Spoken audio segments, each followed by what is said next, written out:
Hi, it's me again with Corel Draw Tips and Tricks, and last night and this morning I was drawing this map, and I've never seen the lake. I was drawing a lake map, but I never had seen the lake. It's taken a little work. I've had to bring in pictures and get ideas. The lady wants, some places listed on the, like the dam and Lick Branch and all these things, and I had to find them, so I'm using multiple maps. But I added a crosshair to both my maps, the real map that I'm working on, and the map that I'm got off the internet for the lake itself. But I've moved it out of the way, and just by chance, if I hit P, I can get it pretty close. But I added crosshairs to both the maps. So let's grab that map and let's move it down, getting a little bit closer with the nudge tool, and then go change it to 0.001 and nudge away. And it'll be dead on. These are two lines that I created in each map. I just made a duplicate of it and grouped it to the map. And for the video, that's good enough. I'm a little bit off, but you could get dead on. And this would save you a lot of time if you've ever drawn a map trying to match the map up with the drawing. And if you don't understand what I did, I just grouped that into the map on both of them and moved them out of the way. It was very easily. Let's just do it real quick.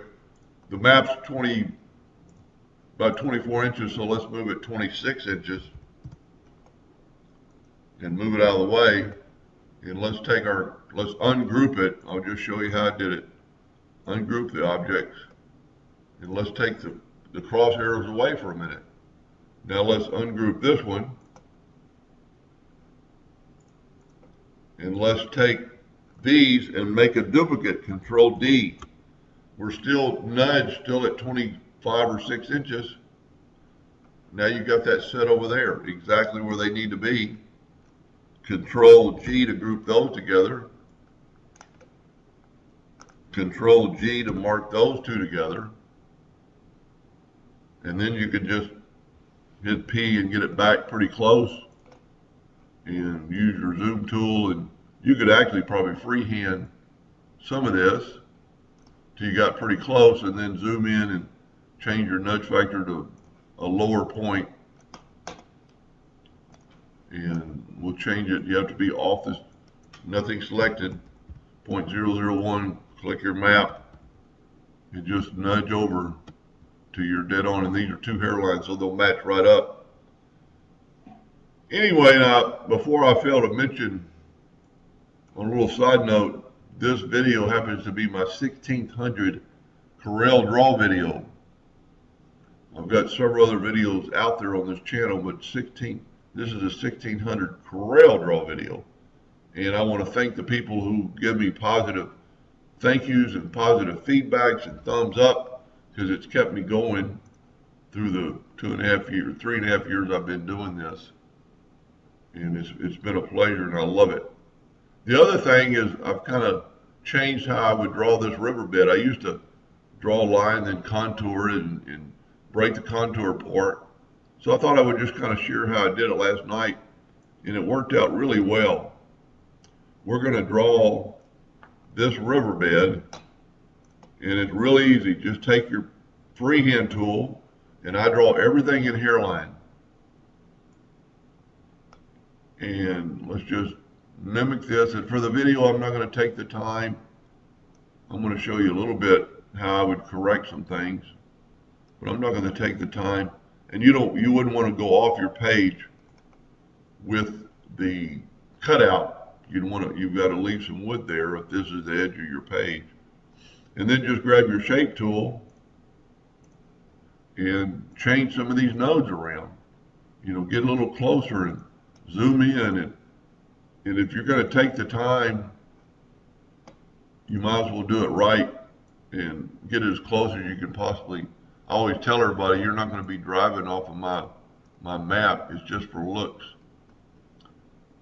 I would maybe even take that one away, bring that in. So that's good enough for the video. So then I used to contour that line.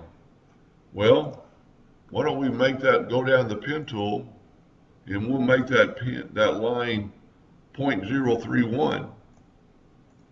And that looks pretty close to the thickness of that blue line that was on the map. Now here's the effect. Go to Object, Convert Outline to an Object. Then go up and left click, No Fill, right click Hairline. And then all you have to do is go in here with the Virtual Segment Delete key. Well, I would take my Shape tool and get rid of that little mess up. But take your Virtual Segment Delete key and delete these two lines. So then when you take your Smart Fill tool